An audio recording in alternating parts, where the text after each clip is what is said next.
Hey, this is Ronald Trump, and I'm here to let you know of something that's big, and I mean really big.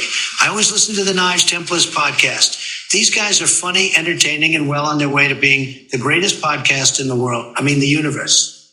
You better take a listen. 3, 2, 1, 0, 0. You're listening to the Knives Templars. I got a piece off of the wagon that Sam Houston used to take JFK to the moon. Pinto sauce. I like that. Pinto sauce. Pinto sauce. You're tuned in to the Knives Templars podcast. Featuring Jason Fry. Yeah, I've been just been doing what we do. Long time listener, first time caller. Aaron T.R.E. Rivers. Holy crap, I built something. Mark Vasallo. There would be a lot of places I would launch myself to. Chip Carlisle. We've had a raccoon come through the screen door down in the family room. I was a mean kid. And Josh Ferrand. And now, broadcasting across planet Earth, it is the Knives Templars, coming to you live from Porkhouse Studios right here in Hartselle, Alabama, and scattered across the country. We are on demand, and it's time to sit back and enjoy another show of the KnivesTemplars.com. Well, here we go. August the 23rd. Where has the summer gone? Season 7, episode 64, yet to be named. Welcome to the Knives Templars, guys. We had the great Ronald Trump, candidate for Neighborhood Watch Association, decided to run that for me. He's great. Ronald. He's really great. He's the greatest. He's bigly the best. He is great. So I'm hoping he's the head of our neighborhood association here in Hartselle, Alabama. But hey, guys, welcome to the Knives Templars. We want you to settle back for a new episode of the Knives Templars. We are so glad you tuned in to one of the highest internet ranked knife making podcasts on the planet, in the universe. I want you guys to know this has been about 3 weeks because we've had some trouble and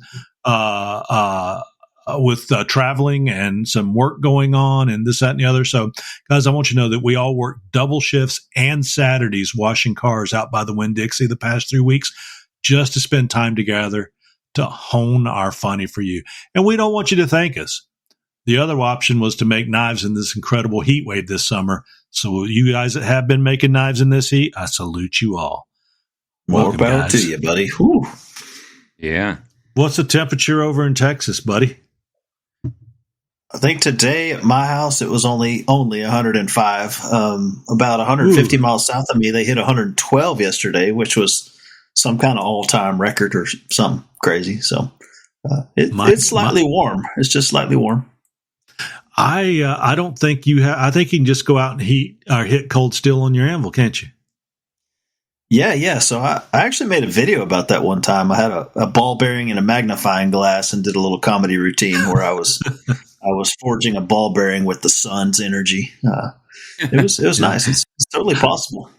I would like to picture you wearing a derby top hat doing that comedy routine. I just happened to see a Charlie Chaplin today, and I could see you out there with a little Charlie Chaplin mustache on and a derby hat, kind of walking around on your heels doing that. That's probably not how you did it. Forging silent movie. Yeah. That would. It's probably not quite how you did the video. I think I saw that quite. Video. I don't think it's how you do it. Mark, I just came back from your part of the world. I was down in Sandestin, Florida. Oh yeah, vacation capital of the Panhandle of Florida, and it was hot and steamy down there. Yeah. Today it's a cool day. I was almost thinking about grabbing my sweater out. It's I'm looking at my watch right now. It's 88 degrees out. Wow, it's cooler. It's cooler here in North Alabama today. It's supposed to be cooler this weekend, I do believe. So much so, old knife maker here hasn't made a knife in 2.5 weeks. That I've got that Bowie knife profiled out. So tomorrow morning, I'm going to go out and tie the dog up next to my shop. I tie him up because I can't keep an eye on him. He's right there in my shop. So he usually sits there and looks up at me, and I throw a treat at him every time he smiles, and that's often. And start grinding out that Bowie knife. I'm quite excited to be doing that. That's a good looking profile you got there, Chip. Yeah. I think it's going to be a good knife. Well, it was pretty easy. I just looked up a bunch of profiles and kind of went at it till something came up. But I wouldn't say it's anything unique. It's got a point, looks like a Bowie. So, but I know Otis here was quite happy when he saw that I made something other than a chippy knife that's 2 inches long total in length.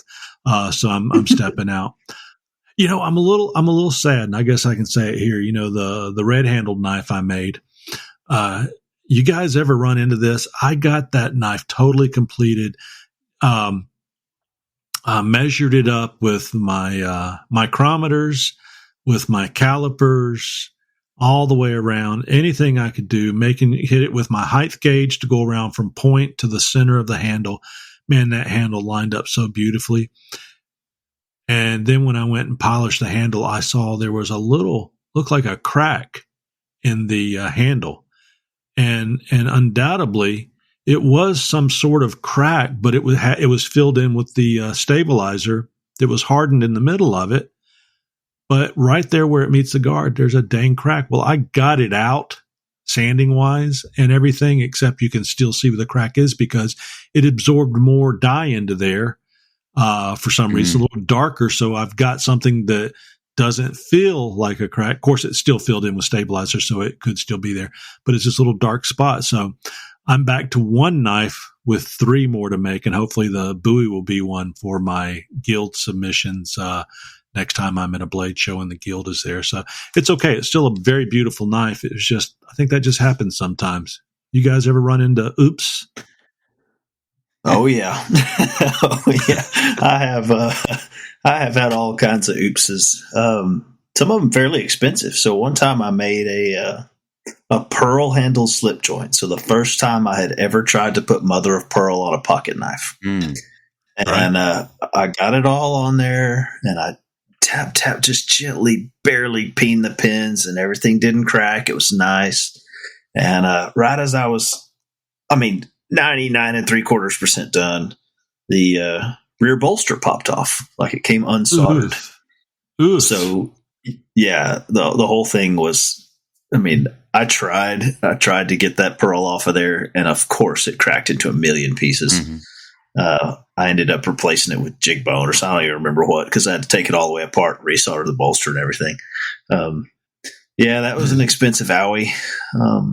That would explain why when I sent you a message about that knife and said, I don't think I should submit this one as a Knife Guild knife, and you said, good decision. And I was like, darn it, Fry, that's not what I want to hear from you. Well, we've all done it though, man. We've all done it. And there's a part of me, it's like, how could I grind this out to hide that with some other type of decorative? And I'm like, oh, we're going down a slippery slope. I'm going to ruin something that's 99 and some nines perfect for that little thing. Just let it go and make it an heirloom knife for the family. Round burr and put some texture on that spot or something. Yeah, there's kind of ways, but you're nah. Yeah, I know. I'll always know why I did it. It's always some special knife too when that happens. Invariably, right? Because most of the time, stuff like that, you'll get advice like fill it with sawdust and CA glue.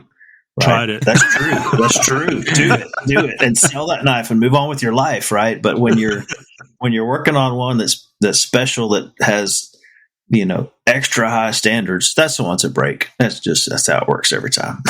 but it's okay, because I used to play golf. I conquered that sport, meaning I decided to give up, and I could shoot in the mid to upper 80s. Sometimes I'd go out there and shoot 114 too. So consistently, I was probably mid to upper 80s kind of guy.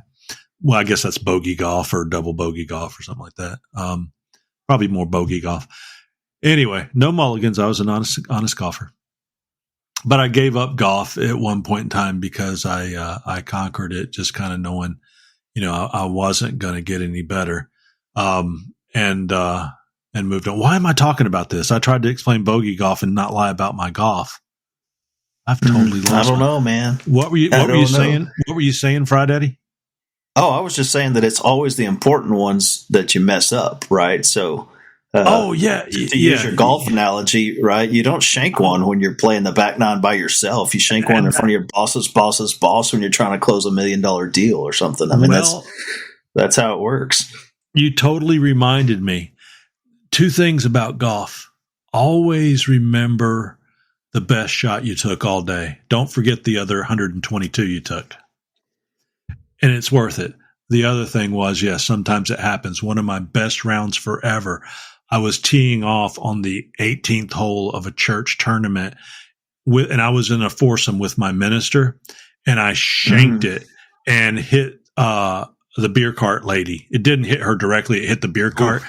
She was sitting over there on the 18th, and it bounced up and down and was, freaked her out and everything. And I yelled, "Oh, shysters!" in front of my minister. So sometimes things just fall apart. That's all I'm saying. So, you just learn to live with it. So. As a former minister, I can tell you that one about if a tree falls in the forest, does it make a sound? Whatever you say in your knife shop when you break something by yourself, that doesn't count at all. It doesn't count at all. That is true. That is true. At least I hope so. choose your words wisely. That is for sure. Hey, just so you guys know, if you haven't been to TR Maker, and you can find TR Maker at tr-maker.com. They've been around for 44 years, and they offer high quality, fast service all the way from Istanbul, Turkey. As a matter of fact, I've ordered things there on a Wednesday, got them on that Saturday or next Monday morning from Istanbul all the way to Alabama. And they ship to every country in the world. You need to check out their line of knife making tools to make your job easier and more precise. You can't do it without their products once you discover them. Check them out at trmaker.com. Mark, what's been going on in your world? So non-knife making goings on is my son moved into the college dorms on Monday. Yay! And so, hey, cool! So congrats. So we'll see how that goes. But where's he? Where is he in Alabama? He is. He's going to University of South Alabama. All right. So it's right here in Mobile. I mean, really, it's 10 minutes from the house. So, but it's an opportunity for him to live on his own and start getting practice at some of that stuff. That's a good school. That's a good school. What does he know? What he wants to go into yet? Yeah, his major's computer engineering. Okay, well, excellent. They've got a great engineering program and great medical program there as well. So they do. Those are the 2 big standouts for the university. Get him to join a fraternity so you can go down there and party with him on Thursdays and Saturday nights. That's right. Yeah, he is definitely not the fraternity type. I was, and that was part of my demise. I was the social chair in the fraternity, not necessarily a good thing. So. But, meaning the social chair in the fraternity wasn't mean I was a bad person. It just means that I wasn't. You had to be at all the events. Yeah. I wasn't as studious as I should have been, and I can still make a good dirty trash can full of PJ. There you go. Mm-hmm. Do y'all know what PJ is? Is it like Jungle Juice? I think so. It's Everclear and High C or whatever. Yeah. And Kool-Aid or something. Yeah. Whatever you got, and then start throwing fruit in it. Those were. Right. But hey, don't judge me. That was almost 40 years ago, guys. Almost 40 years ago. Hey, I feel like your system. I do, but I feel like I need to redeem myself. So I had a proud dad moment about that the other day. So I was hanging out with my boy who's in the Marines, and he was talking about what he was going to do on his 21st birthday. And so, I'm like, oh crap, the Marines 21st birthday. That seems like a foregone conclusion what he's going to be doing. Right.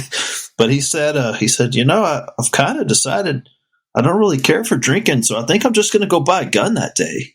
And I was like, yeah, I think I raised him good. The Marines haven't provided him enough guns yet, you're saying? No, so he flies on airplanes. And so he actually has made it through 2 years in the Marines without ever going to the pistol range. So wow. Not that he can't shoot a pistol. I taught him, but he hasn't done it for them. So.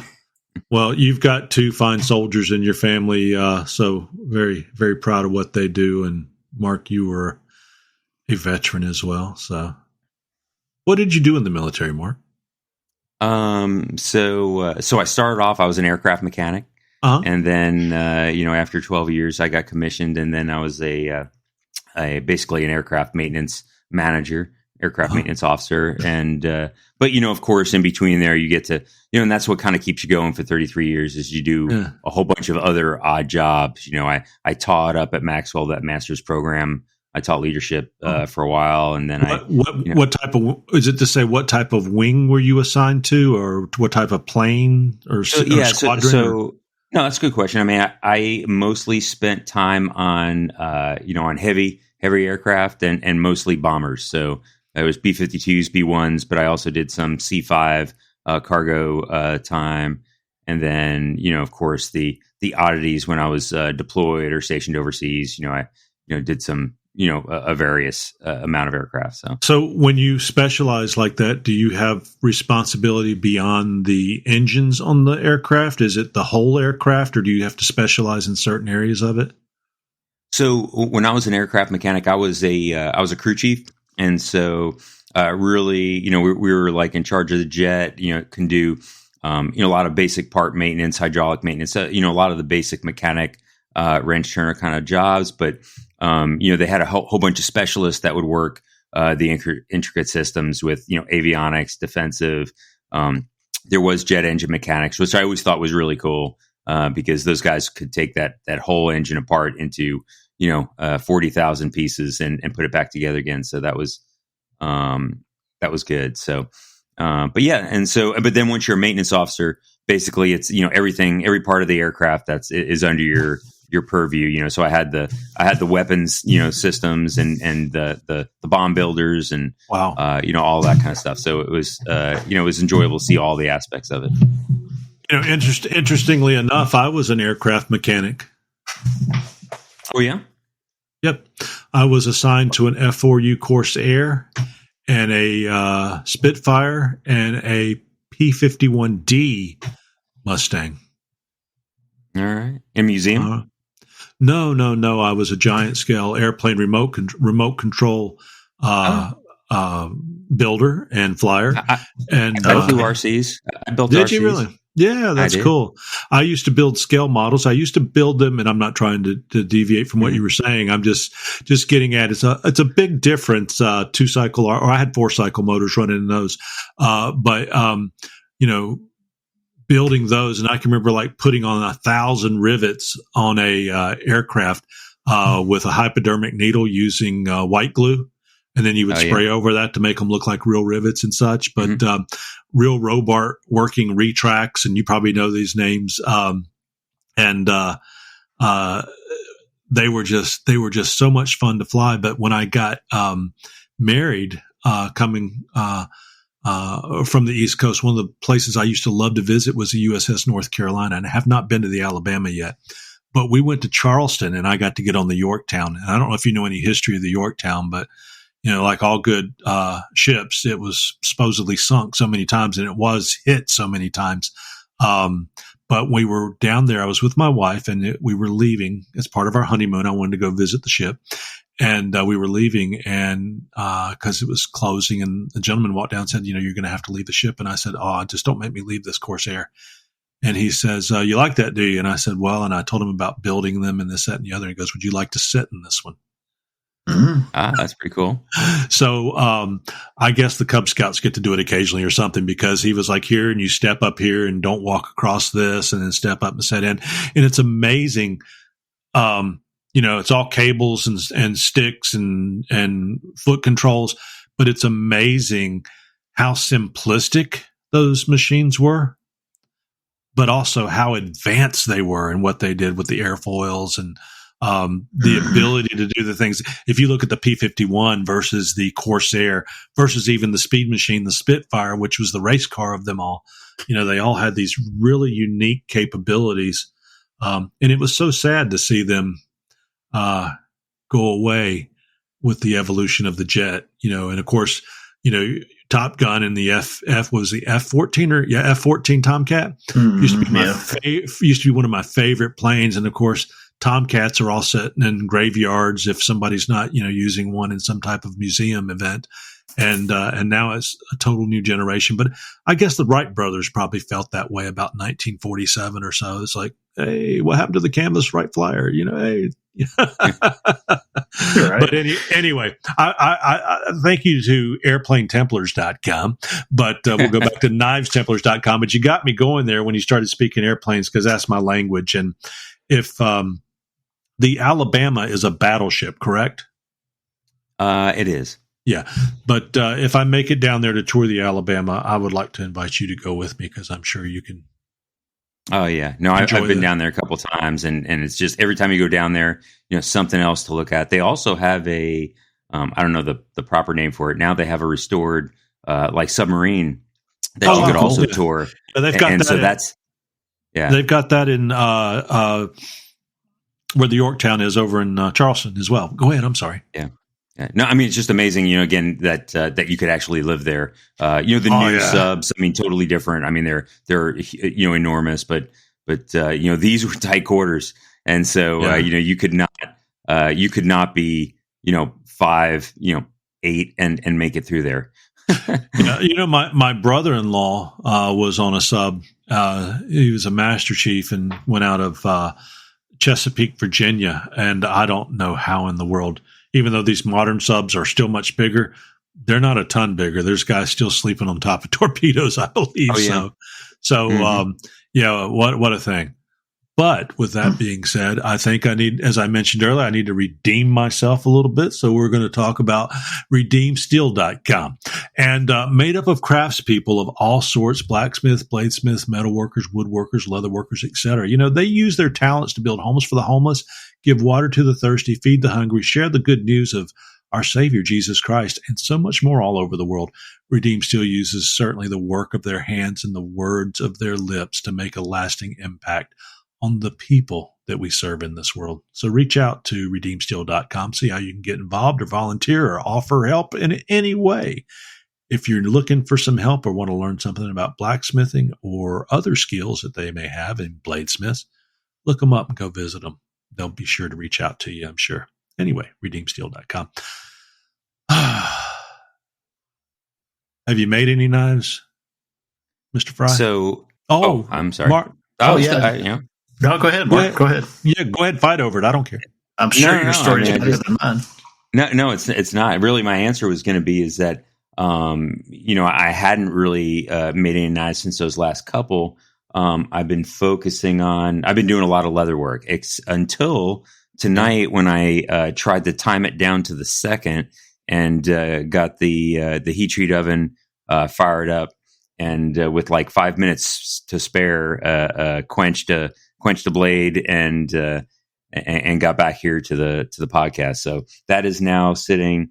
I haven't made. I bought 2 aluminum plates that I'm gonna put on a bench vise or in a I don't know what we call it, carpenter's vise, and fix that up so I can get some quench plates. But so I have the 2 plates. So I just now it's sitting between those plates after I quenched it, and just hopefully keep any possible warps out. But so I got that done, and then really, like I said, I've been really focused on got a couple new leather stamps, and then trying to do a little bit more two-tone, and I bought some paint that I want to use on my sheath and try that, and then I have some antiquing. So I have some scrap leather that I've been messing around with all the different as many techniques as I could just to see what I want to do for this last Serbian cleaver or Alabama cleaver. Is that what we're calling it? The Alabama cleaver. Yes. Sheath. So I have one more instead of the is it Hungarian cleaver? Serbian cleaver. Serbian, right? There we go. Yes. The Serbian cleaver, the Alabama cleaver. So I have my leather, all stamped out, and so I'm just trying to get some trying to find the right way to stain this, to dye this up, and I'm going to do a little bit of a blue color, in there to make it pop. But yeah, been working that for the last couple of weeks in between getting the kiddo ready for college, and then I finished this little one. I don't know if I showed this one on the last podcast. I have this little black sheath that I did instead of stamping it, I was like, hey, I want to keep one simple because, sometimes it just looks good. White handle. I did white stitching, and a little bit of silver rivets on there. So have you got a maker's mark to stamp in your sheaths yet? No. And I was actually thinking about that as I was doing this last one, even a nice simple sheath like that. It would have been nice to have a leather stamp. Where do you recommend somebody to make those? Well, a couple things. Don't you have a 3D printer? No, my son was supposed to get one. I built him a table for the 3D printer, but he had never bought that, and so now he's in school, and so because you can 3D print a leather stamp, kind of half okay. I've heard. Well, as we're talking here, I'm trying to find the guy who does mine. So y'all keep talking about it because I ordered, and let's see here, Tandy, Montana, steelstamps.com, buckle guy. So kind of like Chip used to have a business doing about everything in the world. So one of his fishing lures and things was one of his, and he knows all these tournament people. So I used to fish tournaments a lot too, back when I didn't live in the desert. And and my original, my very first professional knife making logo was a jumping bass with the letters FRY underneath, right? Fish fry. And and I was bass fishing all the time. And so I thought, well, that fits my personality. Eventually I figured out that's kind of amateur and large, so we need to just go with Jason Fry, Abilene, Texas, or something after that. But I have kept that fish theme, so every sheath that I make gets the Tandy jumping bass stamp. Okay. Kind of, again, just kind of continuity to this long gone piece of, I like it. Stuff. But at least that way, if somebody asks, I know it's mine, even though it's just a factory do nothing stamp. It's at least tied to my stuff. I've recognized that. I actually used to, Shegman is a Norwegian Viking term. I say Viking only because it's Norwegian, but I used the Molinar from Tandy for some time. Then I saw other people using it. So I kind of moved to it when I went to, are you ready, Mark? Write this down. All right. lwleathers.com. lwleathers.com. And you'll come to a page called LW Custom Works. And if you click on his tab for non-heated stamps, custom leather stamps, I know that when I bought mine, now his name is Calvin at lwleathers.com, and he replied very quickly. And let me see, the stamp is still $78. Custom leather stamp, $78. And it's CNC and it's beautiful. I don't know if you guys have seen my stamp, but it works wonderfully. You can get different sizes, but if you go to LW Leathers, now he is in China, very nice guy. And I received it in about 3 weeks. And I can tell you, I've heated it. I've used it on wet leather or damp leather, and it just does a great job. And then I went and followed up and got my Bigfoot Walking Through the Trees logo, had him make a stamp there that I occasionally will put on different things. And just as wonderful, very precise, very clean, very beautiful CNC work. So nice. I would encourage you all to go to lwleathers.com. And speaking of .com, have you been to popsknifesupplies.com? I just got a box from them yesterday. What'd you get? Nice. What'd you get? Boring stuff like belts. I knew I was going to be out of town, and so right before I left, I ordered a bunch of supplies so that if it's not 107 this weekend, I can keep the machines rolling. There you go. Big fan of those guys. Yeah, you're talking about Alan Searles, Joey Berry, and Dirk Lutz. They've been around. That's the guys, yeah. Yeah, Pops has been around for 40 years, and they bought it from Mr. Pop. I actually knew James and Kay. Yeah, I met them before too. Yep, and I met her. Yep. I didn't meet Mr. Poplin, but I did meet his wife because she's always hanging out with the guys at Blade Show. Miss Kay's a nice lady. Yeah, and they focus on the customer service and great products. The neat thing about them is when you place an order, and I know you can attest to this, Jason, you placed your order, they charge you some shipping, and then you got a refund back on the difference that it cost to ship. Yep, that's right. I've never paid more. I always get a refund back, and that's a really cool thing that they do to maintain good customer service. Yes, they do. Well, Jason, I hear we've got a book review this month, and I hear there's a new book out, and I have ordered that book. Would you like to give us a little rundown? Yeah, might as well. Review? Might as well. Yeah. So, on this podcast, I've talked a lot about. Well, let me just say, it's not just for people from Texas, right? It's not just for people from Texas, right? Right. This exactly on the podcast. I've talked about my books a lot. I have 3 that have been out before, knife making books. We've spent quite a bit of good quality time with the knife making hacks book, just tips and tricks that kind of suit the podcast format. But over the last, I guess, 6 months, really, since about the middle of February, I've been working on a project called National Divorce, a Plan for Peace. So my first foray into political writing. As we've said, I've got a couple of kids in the military, and what really prompted this was the whole border standoff at Shelby Park when Greg Abbott said we're keeping the park, and the Fed said no, it's our park, right? And they kind of bowing up a little bit, and I had this thought that we're like one guy in the bushes away from Lexington and Concord, right? The guys are lining up, fussing at each other. And one accident or one scared guy or one evil guy could make this whole thing go sideways. And with kids in the military, I'm not interested in anything going sideways because my kids are the ones that they send to make it straight again, right? So that stuck in my head, really, is like somebody's got to get ahead of this. Somebody's got to say, why don't we make a deal? Like, why don't we settle this? Why don't we solve this?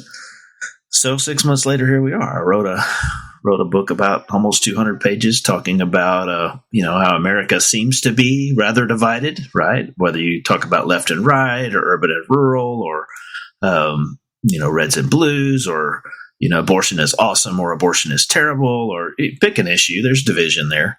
Right. And so my answer to that was not, we've got to tighten the circle and make sure everybody gets along. That doesn't work. My answer is, why don't you take the dog and I'll take the cat and you take the car and I'll take the house and I'll go have it my way over there and you go have it your way over there.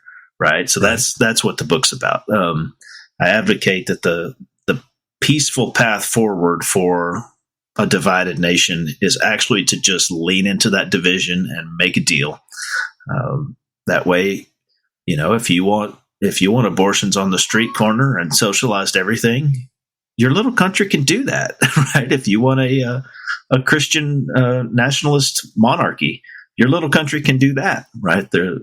Part of the reason I think we're so divided is because we've been held by force under this one giant umbrella for so long.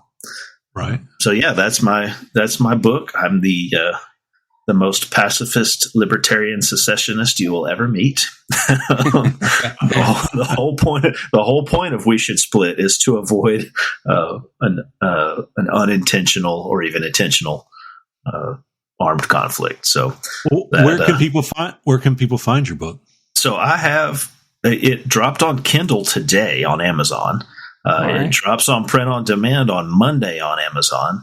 But for now, national-divorce.com. I stole that theme from my friend Chip. National-divorce.com. Knife-maker.com. Just Yeah. I was like, hey, you could slide a dash in there, and that one's available. So national-divorce.com is the website to purchase them directly from me. You get autographed copies.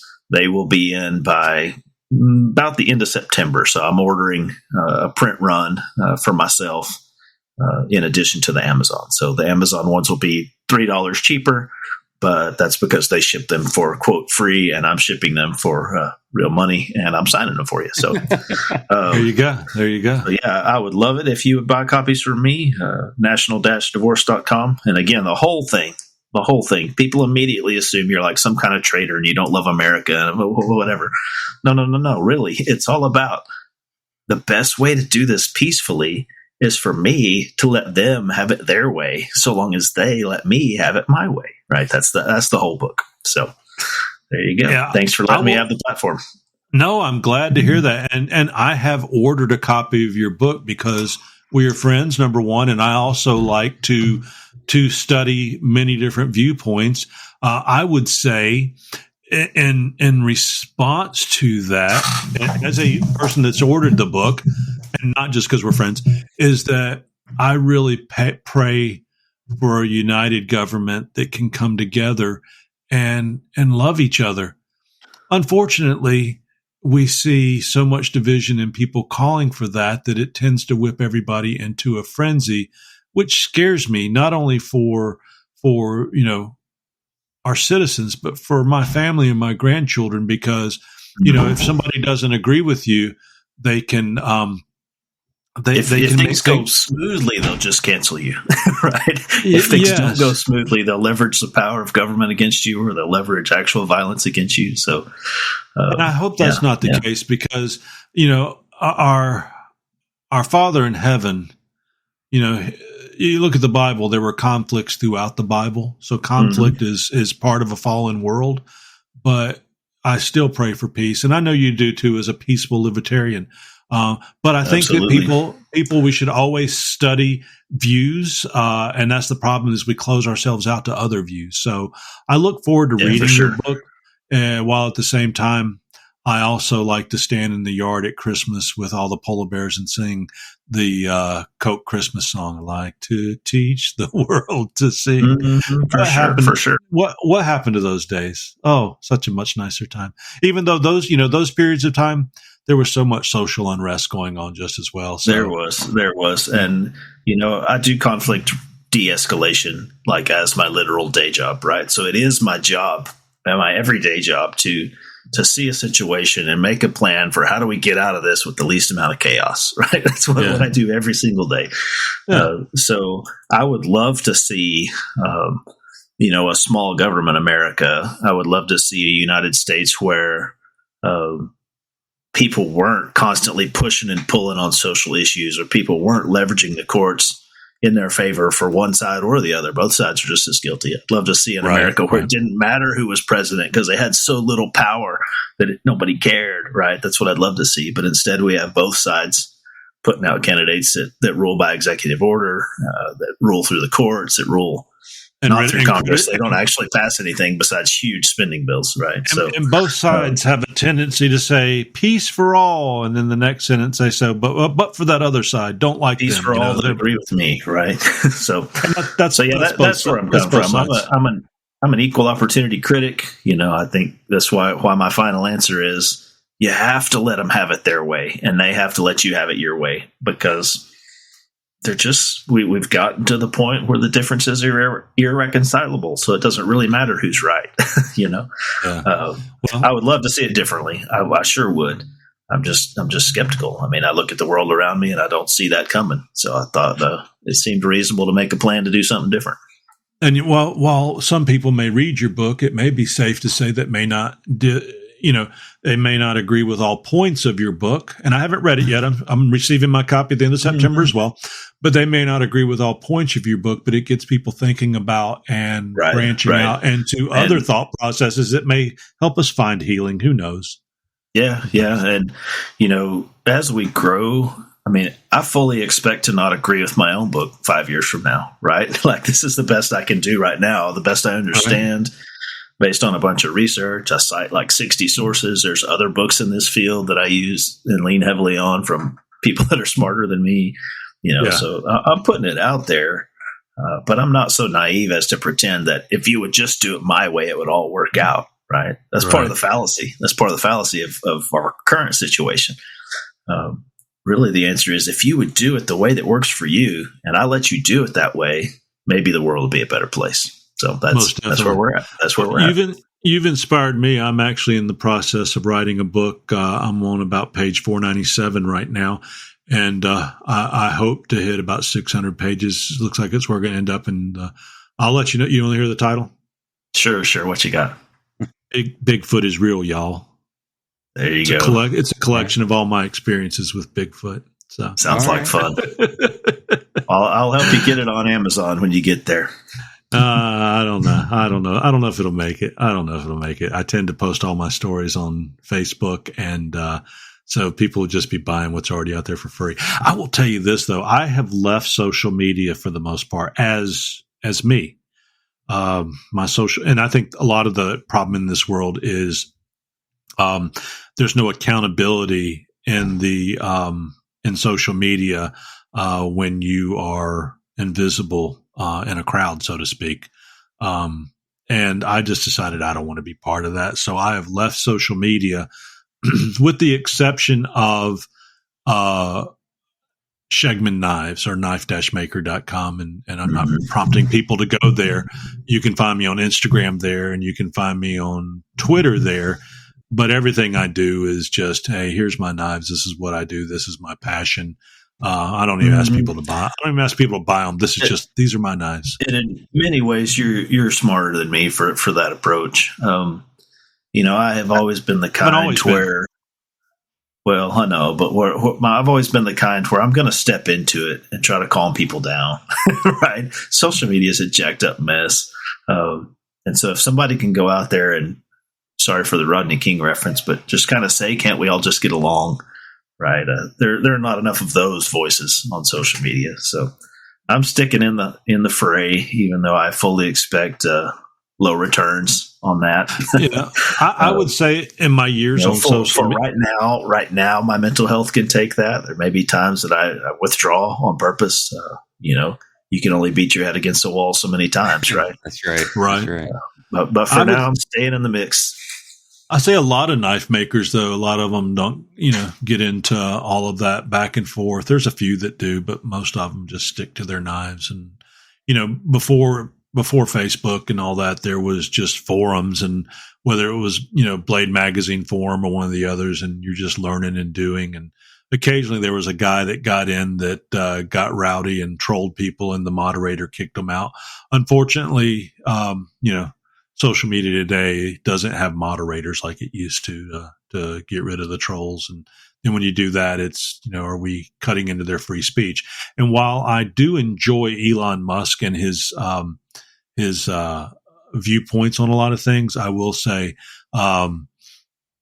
Twitter should just go away, because it's turned into the wild, wild west. While it was some crazy thing before, now it's just the wild, wild west. And some things will pop up on Twitter you really don't need to see. I'll give you like one example. I would say there's still. Yeah, go ahead. I'll give you one example. On is it X? It's called X right now, and there's videos and stuff. And I don't know if it's because my interest is hunting, knife making, this, that, and the other. All of a sudden, I see some post comes up, and it's this guy that goes in to rob somebody, and the guy pulls out a gun and shoots him dead, and you see blood going across the floor. And it's like snuff movies. And it's like, who in the world needs to see this pain, these people dying? And occasionally something that's suggestive in a immoral sense will pop up. And when I say it's become the wild, wild west, you get all of these people, typically somebody acting, I would assume, or a robot or an actual person acting to be somebody they're not, usually a suggestive photo that comes in, and they're like, "Oh, I want to be your friend." I reject those all the time. And me too. And you see, when they pop up, it's like, their friends list is nothing but a bunch of, they have gentlemen. They follow 7,000 people, and they have 20 followers or something. Yeah, they're. We still get a dozen of those a week. And I give Elon a little credit for releasing a little bit of freedom compared to how it was.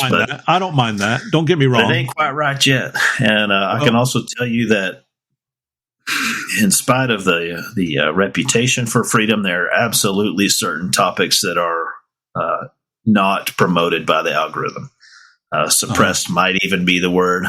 I don't have data to prove this, so Elon, don't sue me, please. But I promise those guys are checking with the algorithms. If you're not part of the fairly mainstream, your position is not getting out. Doesn't matter how many people you have following you. So, yeah. Well, I'm just a simple guy that posts his knife photos these days. I could care less about the rest of it. So that's the way to go. Yeah.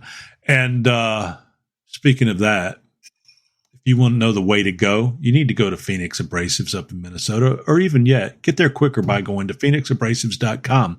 They offer great prices, a selection of quality, and quick delivery. They have a complete inventory of belts, discs, rolls, wheels, and everything else you need to get the job done right.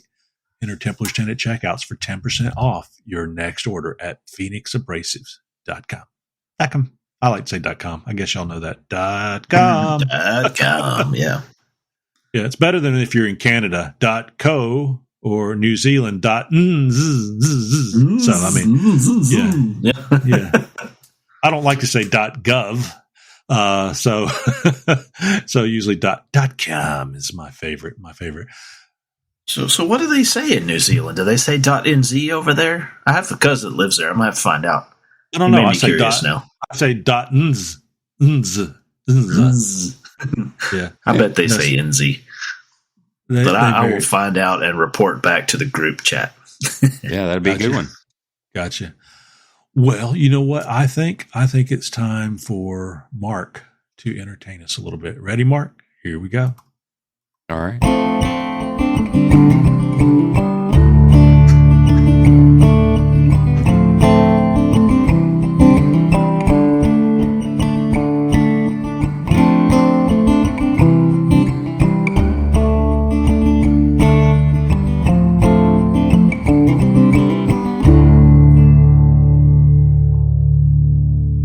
So, Mark, when is it that you actually learned to play the guitar and the mandolin at the same time like that? Was it while the planes were out on missions and you would sit there in the hangar and just kind of play a little tune?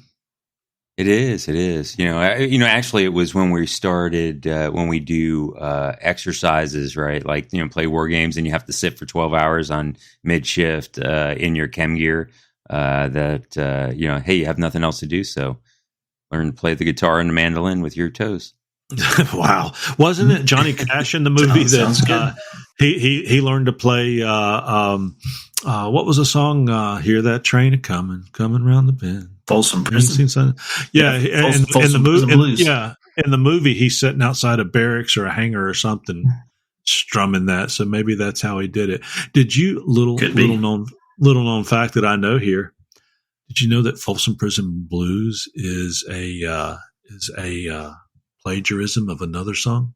I think I had heard that. Yeah, he took part of that melody from somewhere else. Yeah, you guys go out there and look up on YouTube Crescent City Blues, and it's a lady singing, and it may have been in the 30s or 20s, I don't know, but it was. I don't know if she said, "I hear that train coming, it's rolling around the bend."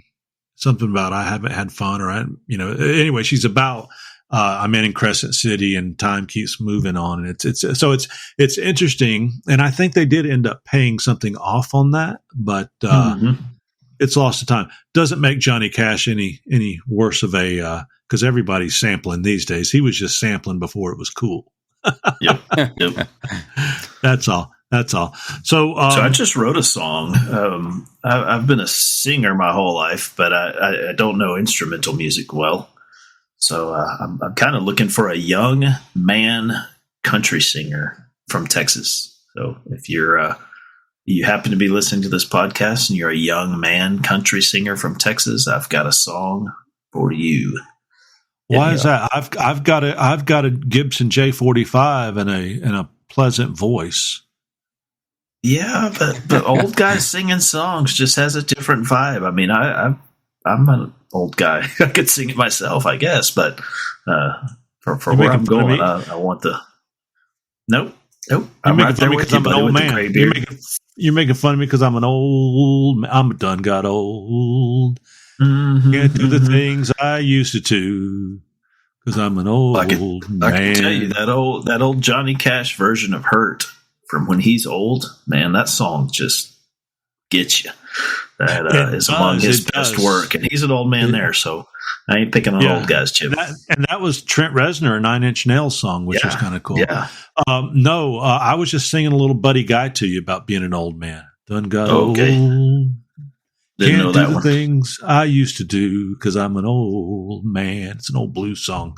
And I think someone sang that before I even made it popular on the Knives Templars podcast. There you go. I ain't as good as I once was, but I'm as good once as I ever was. That's the one I know.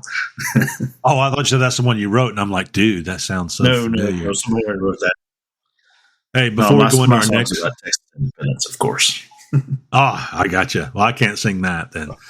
Before we go into our next little segment here, Ameribraid grinders and accessories, you can find them at ameribraid.com. I will tell you, if you're looking for a Mastery Foundations or a Git grinding packet, or anything that Eric Aube and Kevin Rourke have to offer, check out ameribraid.com. You know, if you type in Templars 20 at checkout, for your first order, you're going to get 20% off parts and accessories. One of the best grinders out there. You know why I think that? Because I've got one. Ameribraid.com. I about said knivestemplars.com, but you can go there and find the link to Ameribraid.com as well. Guys, I want to talk about something a little selfish. All right. In case you're listening, champion of Decatur, if you want to get a good deal on a Champion, Chrysler, or a Jeep, check out championofdecatur.com. Go find your car. There, guys. See, I did it. I told you if you give me a few more $1,000s off that Jeep, I would put in a little quick ad for you. We can do that for the next year. Just give me a few more $1,000s off that Jeep. I was making lots of, promises today, or I was offering them things. I'm still waiting for them to email me back. I've been looking at the new, well, it's been out since 2015, I believe, but I've been looking at the Jeep Gladiator, which is like the Wrangler 4-door, but with a truck bed in it. And I have fallen in love with that. Now I drive a 2000 proudly, I've always said, but now I'm getting a little tired of it. A 2005 Chevy Silverado with that Vortec V8. Good truck. It's a standard cab with an 8-foot bed. Runs like a top with only 140,000 miles on it. You want it, guys? Contact me at knivestemplars@yahoo.com. Got a good deal for you. But with that, I've been looking at that new Jeep and have just fallen in love with the styling of it, because it kind of takes me back a little bit, not only to Jeeps and Jeep heritage, but also a little bit of it's kind of got that Humvee kind of toughness. It looks like something a knife maker should drive, and not that they should, because knife makers drive all kinds of things, of course. But I can't get a knife maker's dog. What's a knife maker's dog? Come on, you guys know. All knife makers, all the populants have them. Not the Australian Shepherd. It's the. Come on, help me out. I don't believe either. I was going to say that the only thing I know about dogs is that I bought a dog from a blacksmith one time, and as soon as I got him home, he made a bolt for the door. Well, I think it's Blue Heeler, so I'm going to try and start a trend that it's the Jeep Gladiator. But there you go. Yeah, so I went out and visited them today for a little bit, so I'm waiting for them to give me a price back on that. But man, I think that's such a cool car and cool styling. You guys got any experience with Jeeps? So I had a Cherokee Sport for a long time that I had lift kit on. What year? That it was a 96, 90, okay. I don't know, late 90s. Not a 2001. And I had it up in it was that's what I had in South Dakota. So I did a lot of fishing on all the streams, and I was back in the woods all the time with that thing. So put a lift kit on there, put some additional different, put a transmission cooler, new radiator, a bunch of stuff that would, get you along, on a slow trail. So it was a great Jeep. I liked it. I had that same vehicle, but it was I said 2001, it was a 2000. And I remember there could be 24 inches of snow on the ground, and that thing was just pushing through. We had drifts and stuff that went up to places where I had to go at times, and that inline six motor wouldn't stop, and that four-wheel drive on that Cherokee Sport was something else. I always thought it looked like a Ford Escort station wagon, on steroids, but it was certainly a dependable, good vehicle. But yeah, I'm kind of. Go ahead. You talk about so what I seen, again, as we're not talking about knives, what I saw advertised is Caterpillar is making a pickup, and they're trying to go into the get into the pickup scene, and so look pretty cool, pretty cool truck, pretty tough. Caterpillar's got a good industrial name. Yeah, now I've got to look this up. Thank you very much. I'm kind of a fan of those old International Scouts, which is, again, the same thing. Tractor company decided to make trucks, right? So right. I've got a set of leaf springs from those that I have made a knife out of. There's the circle back around. I've got a set of International Scout leaf springs. Oh my gosh, I love it. It looks, it's got really cool styling. Big front fender flares, looks like a little Baja, a little Toyota Tundra. It's got nice roll bar in the back, and it's got cat across the front. I could see myself jumping out with a set of Caterpillar boots on, driving that truck. My goodness. I'm looking at the back side of it, and it says Caterpillar across the back. Oh my. Dang you, Mark. Why did you do that? I just wish they would come up with a truck that was more like a truck and less like a computer with a truck on top, right? Just give me a motor that runs all the time. It doesn't have to be like the tiniest 4-cylinder with big turbos, and it doesn't have to have a hybrid battery, and it doesn't have to turn itself off and on every time you stop at a stoplight. No. Just give me a truck that always runs. Give me a standard. I will even crank the windows if it'll save me $500 on the sticker price. I mean, that is what the world needs, man. We don't need a $70,000 truck. We need a freaking truck that works every time and costs $10,000. Make me that, and then I'll be excited. I would say $25,000, but because I bought a 2007 Ford F-150 that was extended cab with seats in the back. With tonneau cover and everything, good wheels on it, not your stock wheels. And I think it was an XLT, if I'm not mistaken. Is that an XLT? That's Ford, right? Mm-hmm. Yeah, it's classic. So it was a nice truck, and I paid $27,000 for it out the door. Mm-hmm. Couldn't believe it. And that was 2007. So you look at those now, and I mean, that truck alone's probably, I was just guessing, probably $70,000 just getting off. Yeah. But the one thing I noticed about the Jeep Sport, I think it comes in at like 37, and by the time they equip it with a few things on there and upgrades that they do at the dealership, you want to you're going to be pushing probably 40, 41, 42, and it's got roll up windows and manual door locks, and I'm like, I'm getting rid of a truck that's got that now. I'm paying extra money because I'm tired of reaching across or motion to people like I did in the 80s. Walk around the car. I'm not rolling down this window to talk to you. So I'm. There is some truth to that. I'll give you that. It is nice when your phone connects automatically. Stuff like that's pretty cool. I live that day every day these days. So, Mark, I heard you said something since we're not talking about knives tonight. I guess that's the name of the episode, since we're not talking about knives. Yeah, it could be. Well, let's talk a little bit about knives. You know what? I know where you can get some good knife handles, and that's at Casting Crafts, castingcrafts.com. Emily over there, you can check out all the styles and patterns that Emily produces to make your handles striking and one of a kind. Matter of fact, if you don't like what you see, talk to her, because I asked her one time, I said, you got any turkey feathers? And she said, yeah. And I said, can you make me some handles with turkey feathers? And she said, yeah. And I got them, and they're beautiful. So just waiting still to put them on something. Go to castingcrafts.com. What do we want to talk about knives tonight, guys? I actually have a knife making discussion we could discuss. Okay. So I it's kind of about business practices a little, which we cover some here.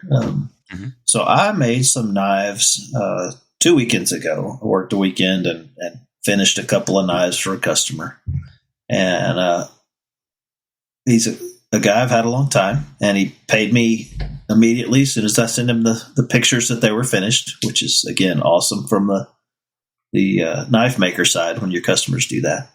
And I sent him the knives, and I haven't heard anything. And now we're in that awkward silence because I already spent his money. Huh. Yeah, it's a little weird. So I think he's just busy and hadn't got back to me. It's probably fine. He's bought a bunch of my stuff before. But what do y'all think about, like, when do you spend the money? Do you spend the money when you get the all clear? Do you spend the money when the knives are there? Do you spend the money as soon as you get it? Like, what's your business practice there? Are these custom knives? Like, that you can sell them to anyone, or are they custom built for him? A little of both. It was just standard little kitchen knives with his choice of handle material. It's a little different, but they would sell. Did you send it with delivery receipts? I have not checked the. I sent him a picture of the receipt, so I'll have to go back into my phone and type that number back into the internet and see. When I was on the road all week, I haven't been dealing with that kind of details. So. Yeah. Whenever I'm on the road or whenever I ship knives, I do two things. Like you said, I send them a copy of their shipping tracking number, and then I enter the tracking number into my account so that I get live updates as it goes along the way. And once I see that it's delivered, I will usually send them an email and say, "Hey, I see it's delivered. How do you like the knife?" And at that point, I'm comfortable with spending the money. But from that sense, talking about the money, I don't do anything through PayPal. I don't do anything through any of the Square Read or anything like that, because ultimately I got kicked off of Square. I have no idea why. I sold one kitchen knife on Square, and next thing and it was for $700 maybe. And they said, next thing I know, because I immediately transferred the money, because it's like, oh, look, I've got it. I want to go buy a Benelli. I wanted to go buy a Benelli shotgun with it. So as soon as I did that, I got kicked off of Square. And now I can't register account there with my bank or anything. I'm like, well, the heck with that. And then I was using what is the thing that people use to Venmo?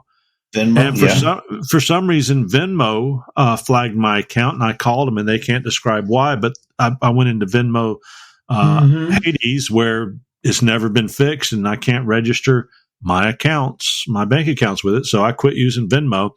So the only thing that I do is I will take a certified or check or cash, no credit card payments to this, that, and the other. I make sure that, anybody I sell to is the legal requirements for selling a knife to someone 18 years or older. I don't take those credit cards anymore for that reason. And that's kind of a pain, because people don't necessarily want to they can't mail you cash. They don't want to send you a certified check until they've got the goods in hand. So it creates a little bit of an issue with online sales. So I've got to kind of determine, am I going to set up for one of these sites that allow you to sell goods? I think that Dan Bongino is associated with one of those particular companies. I've got it somewhere. I don't have it with me right now, but Patriot something, I'm not sure, but they will. You pay a fee to be there, but things like Square and all that, where they just take a percentage of the sale, I've just totally stayed away from that. There is I don't want I'm holding back a rant about our culture and that whole woke babysitter mentality of, well, we can't allow bull crap. Let people do their thing, man. So if anybody wants to start a company that doesn't suck at that kind of stuff, that just lets people make deals between themselves, please do that. Please do that. The universe needs more freedom. I would say it's an uphill climb, because the technology required and the regulatory requirements are also huge. The government enforces that monopoly fairly strongly, I believe. But good Lord, we need a way better than just mailing cash dollar bills. Yeah. Well, let me say this. Number one, spend the money if the tracking's there and it shows it's there. And if not, all you have to do is make a couple other knives. But I don't think if you know the guy, he's gonna give you a hard time. So I did run that tracking number. They were delivered on Friday. He just hadn't got back to me. So let me close that loop though with a little bit of another piece of advice. I mentioned that I spent his money as soon as I got it. That's bad, actually. I did that in this case because I had the money to cover it just in case. You know, if you are not prepared to return that money when they get the knife, then you are not new knives very quickly. Doing good business. Right. You have, you know, I have taken returns on fairly expensive pieces. You know, they need to be satisfied with the product they get from you. And if they're not, you need to be able to send their money back. Right. So I did want to add that caveat that in this scenario, because he was a guy I'd known a long time and because I had enough to cover it, I went ahead and took his money out and spent it on something else. But it is much better business practice to make sure everybody is satisfied with the deal before the money gets sent on to the next consumer. Well, you know, as I also said, be ready to make a couple knives just in case, but be able to make a couple knives with the same quality that you did in the ones you originally sent just in case. Yep. But you know, getting back to this whole purchasing, and I know we've hashed this out a million times on other episodes and this, that, and the other. You know, it's just it's very hard. You know, you look at the government or you look at these sites and they go, well, we're not going to sell. We're not. That was Jason sliding down the slide. My kids are running around like little insane maniacs. That's just how it is. That's what they're supposed to do. But you know, they say, well, you can't sell weapons online. And again, we've talked about this a million times. But if you watch Cops or you read the newspaper, you know, they do allow you to sell culinary knives online, and a lot of guys do that. But everybody's getting stabbed with steak knives and butcher knives. Nobody's stabbing anybody with an outdoor knife. You know, right, so wasn't it General Mattis, I believe, the Marine commander guy or the Army guy, that said to be polite but have a plan to kill everybody you meet or something like that? It's the famous quote. I don't want to do that. I don't want to do that. That's not my style. But his point is a decent one, right? Yeah, I mean, bad people are going to do bad stuff, and there's no preventing that. There's no like, oh, we should ban all the bad things. No, because it's really the bad people. Right. Well, you know, John Wick killed 3 guys in a bar with a pencil. Fair. And that was all the way back to like Goodfellas. Didn't they stab a guy with a pin on Goodfellas? That was a pin, but I watched John Wick 1 and 2 this week, and they said that in both movies. You know, he killed 3 guys in a bar with a pencil. It's like, yeah, shouldn't sell pencils. Exactly.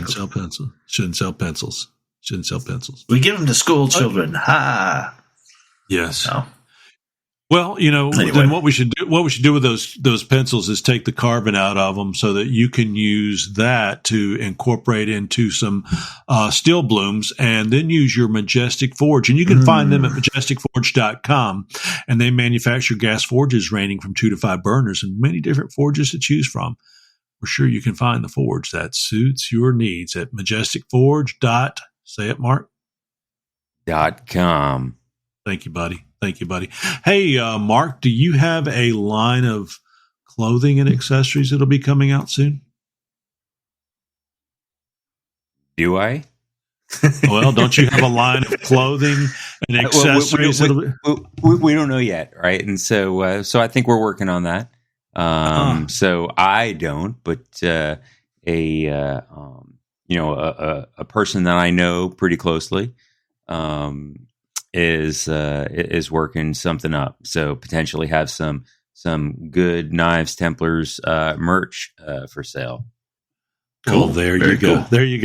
That didn't go as far as I thought that it would, but I do know that I noticed you're wearing your Knives Templars beautiful knit shirt tonight, and golf shirt type shirt. And well, I don't know if it'd be a golf shirt. You could wear that to the tennis club. You could wear that to work on Fridays during the spring or summer. It's just a nice short sleeve knit shirt. I almost took mine on my business trip this week.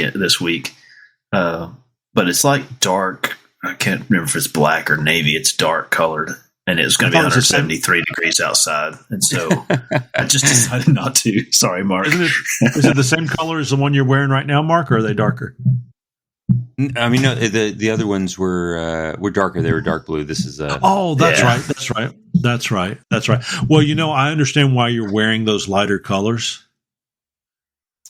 because all Canadians love that lighter shade of blue. And if you're going to go up to Maritime Knife Supply and MaritimeKnifeSupply.com, you're going to have to wear that. So you guys, the great products and services in Canada, you need to check them out. They've got all kinds of supplies. If you go to MaritimeKnifeSupply.com, you're going to find what you need to make wonderful blades. That's all I got to say about that. Be sure and wear your light colored Knives Templar shirt and tell them up there we said hello. Tell them we said hello. So I will. Mark, what's going to be your next big purchase in knife making? Ooh, next big purchase on knife making. What I'd like to buy? Yeah. I would like to buy, but this is probably not going to happen. But I would like to buy one of those laser etchers.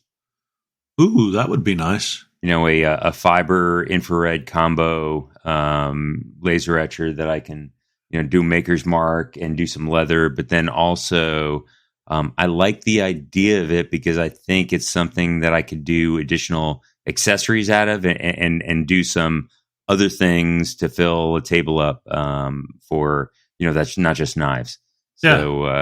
So I think everything can use a logo, so you can put something on that, could have Knives Templars tumblers. Could you logo your hand with the Knives Templars logo if you put it in there?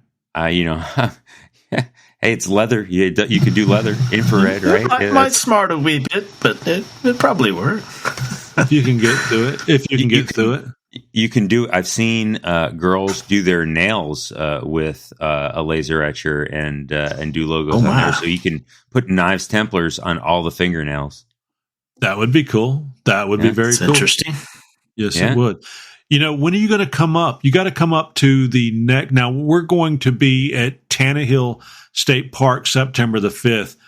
The great blacksmith and knife maker, Chip Carlisle, is going to be at Tannehill teaching knife making this year. Did you know that? Oh, no, I did not know that. Tannehill State Park in Tannehill, Alabama, September 5, 6, and 7, I believe. You can go there and go in, and that's going to be the actual blacksmithing weekend that they have there. The bladesmithing is in the spring, but I didn't get asked. I volunteered, and it was nice because Josh Ferran and Gary Graham, Josh Howard said, "You're well enough. You can teach this." So they're going to have steel, and they said, "Bring your favorite hammer." I thought, well, I'm going to bring my Two Bastards hammer then. And they'll have hammers for the other people that are visiting, so that they're not touching my hammer. But basically, we'll have steel, we'll have some forges and green coal, and then we're going to help them beat out a knife-shaped object. No handles. It'll be a integral handle knife, and then we're not going to do any sharpening or anything there. If they want to do that, they'll have to figure that out themselves. But we're going to teach them the beginnings of blacksmithing. So it's essentially beat in a point, do a drop point, put in a little bit of a ricasso area, and kind of round off or square off the handle. There's your knife kit. Get out of here. There you go. Very cool. We're doing a demo that weekend as well. We'll be me and a few other guys. We'll be up in Amarillo, Texas, at a shop called The Knife Guys. He is frozen. Look at that. He said very cool, and then he was frozen. Yeah. Oh, my internet went. I'm back. Okay, so we're actually doing a demo that same weekend up in Amarillo at a shop called The Knife Guys.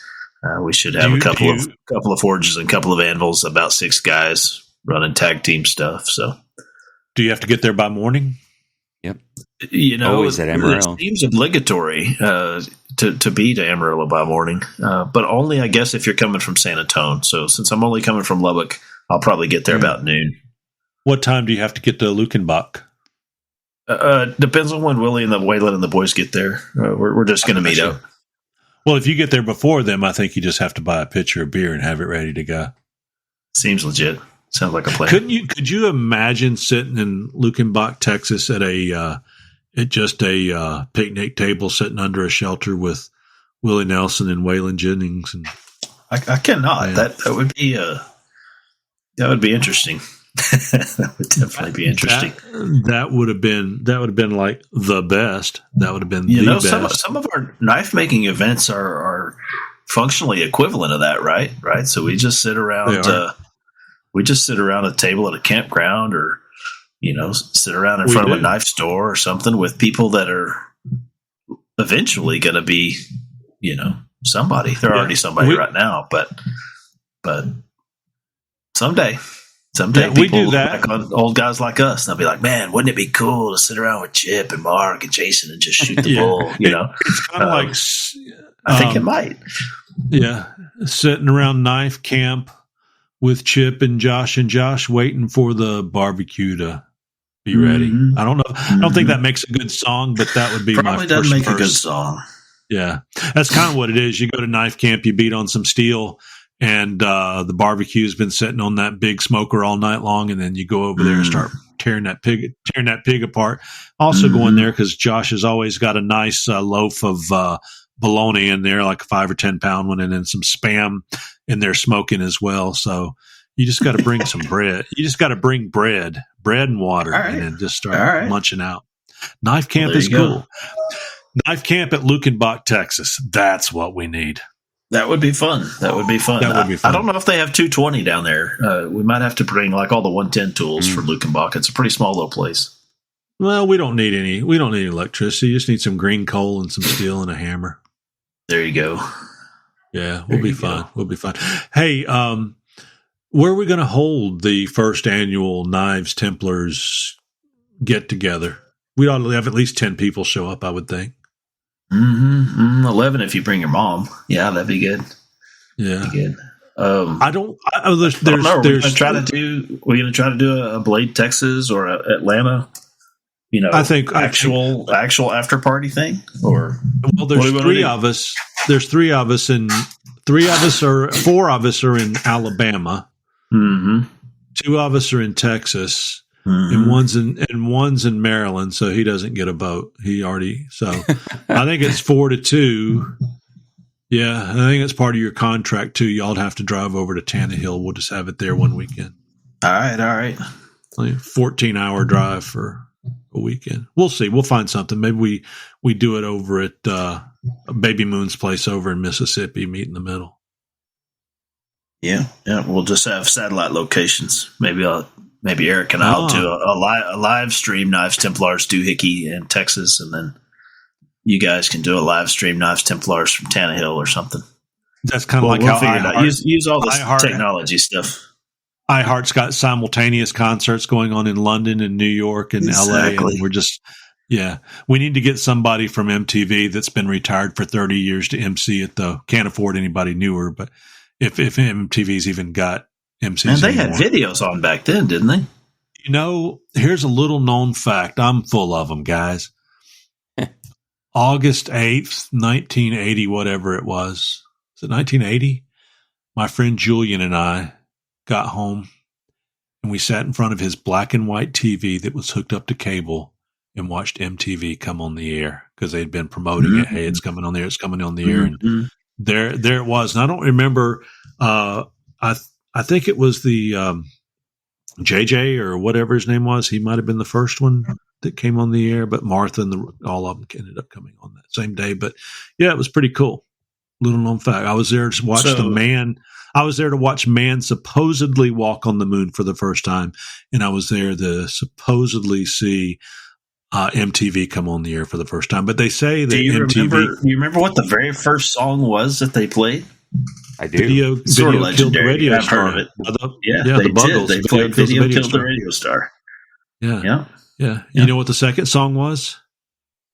Nobody ever I've heard remembers it, but I can't remember. Nobody knows the second song because if you ain't first, you're last. That's right. There you go. Speaking of being first, I tell you what, Eric Rivers over at theriversexperience.com. You need to let Eric Rivers and the Rivers Experience teach you the finer arts of knife making at the Rivers Experience on his website, YouTube, or TRE Workshop on Facebook. Eric's one of us, but Eric is out tonight. He's had to work late because he's keeping the world cool. Eric works in the world. When you're the Pepsi man and it's 105 outside, everybody wants something to drink, man. He did say it's hot. Everybody's come to town and they've drank all the drink. They drank all the drink. So he's getting them all filled up again. So I work in poultry. He works in liquid refreshments. Mark works in cleaning up all the messes people make when they throw their fast food packaging and liquid refreshment containers on the ground. Josh, he does some high tech stuff. Big Hand Dave, he processes it once you eat that chicken and drink those refreshing drinks. He works the wastewater treatment. The water treatment plant guy, yeah. And Jason Fry, well, he deals with the people that are sick of eating chicken and it's driving them crazy. There you go. No, I work in disability services doing problem behavior reduction. It was funny. It was funnier what I said, but that's fine. It was. No, it was. Fine. I mean, there's just not a good euphemism for my job. Like, I have a cousin that's a policeman, and if you ask him what he does, he always says he's a garbage man. He just takes out the trash. That's what he says every time. That's his answer. There's no good. There's no good. You're the chicken man. Even if you don't do safety, everybody knows Chip's the chicken guy. But I sure do love what I do. There's nothing fun to explain about mine, because honestly, the language is so precise and politically correct that there's no fun way to say any of it. No, that's true. That's true. We have to be correct in how we describe things. Hey, speaking of that, I am a knife maker. Clark Taplin, Clark Iron Forge. Go out and buy yourself a 17, 25 or 40 ton press. And now he's coming out with some forges as well. ClarkIronForge.com. Clark's going to hook you up with what you need at very affordable prices. And now's the time to get one. But I tell you what, I love his new shirts. It says, I'm a knife maker. It will cut. They are wonderful. Go out to ClarkIronForge.com. So you asked a long time ago about what Mark's next big purchase was. I didn't ever answer that question. I didn't want to interrupt, but if you mentioned hydraulic presses, that's what I want so bad. I want a hydraulic press. I've actually started collecting parts, but I have a couple of accounts receivable, so long-term customers that I have let make payments instead of paying me up front. They're not fast, and so I have all the pent-up energy waiting on the money, waiting on the cash flow. Well, I do have a 25 ton I'll sell you for $4,000. That's a good deal. That's a great deal, actually. It is. And then, excuse me. I'm sorry. I meant I will sell it to you for $6,000. My apologies, because I can go back to Clark Iron Forge and buy a 25 ton for $4,000. Mm-hmm. Speaking of that, I've started making my own dies. Mark, we're going to talk about knife making tonight. All right. So I went out and bought some 1/4 inch mild steel. What is it? A36, probably. I believe so. A500. A500. No. It was an A steel. I think it was A36. But I bought two plates of that, and I had to cut them down to the dimensions that Clark's forges are. And then I bought some 1-inch square solid steel, about 12 inches of that, and cut myself 2 4-inch blocks out of that, 1 by 1 by 4. And tomorrow I'm going to get out my welder, and I'm going to weld up a new set of flattening dies. So nice. But you tell you cool. Let me tell you how I got there. How'd you get there? I had this great idea that I was going to make a die that did 3/16 steel. Couldn't do anything more than 3/16. Anything it could do more than 3/16. It couldn't do anything thinner than 3/16. Yeah. There we go. And so I ground this first set of dies down that makes perfect 3/16 steel. And I was at Knife Club. I can't talk about it because what goes on at Knife Club we can't talk about. Right. I said to Gary Graham, I did this. He goes, "Well, why didn't you just put 3/16 spacers in there and it wouldn't close on it anymore in 3/16? I was like, well, I didn't know if it'd crush the steel or not, Gary. He goes, we do it all the time. It's not a big deal. Yep. And so I was like, well, guess what? I ordered some steel to make another one. So he's like, and I said, you know what? It's good to know, because next time if I need to make 1/4-inch steel or 1/16 or whatever it is, I know how to do that now rather than make these special dies. Yeah, I'm excited to get the press and see what it'll do on pushing those limits. Like I use a similar kiss block on my power hammer sometimes. And, kiss block. Thank you. Yeah, and I kind of cheat because I will take a bar, like a literal 3-foot bar of 1/4-inch steel, and I will just slide that on there and use it like a tool, and then I will use my other hand to make the billet I'm forging, right, so that it comes out at a 1/4-inch that way. Well, that's smart. But I know with forge scale, you don't get a true 1/4-inch. You're going to have to grind down into it. So one of the things I'm excited about on the press is seeing how far you can push that, like with true flat dies and not just like this pow, pow, pow, pow manual hammering. Yeah. Can you push it to an 1/8 and grind it to a 16th? Like, that'd be cool. Or grind it to 3/32 or something. Like, can you make a chef knife out of Damascus straight off of the press without having to grind off 2/3 of it? I'm excited about that. I think it'll be cool. I'm trying to decide right now, do I want to buy a TR Maker surface grinder or do I want to buy an Ameribraid surface grinder? And I think, price has its point with TR Maker, and it also seems like a very good surface grinder.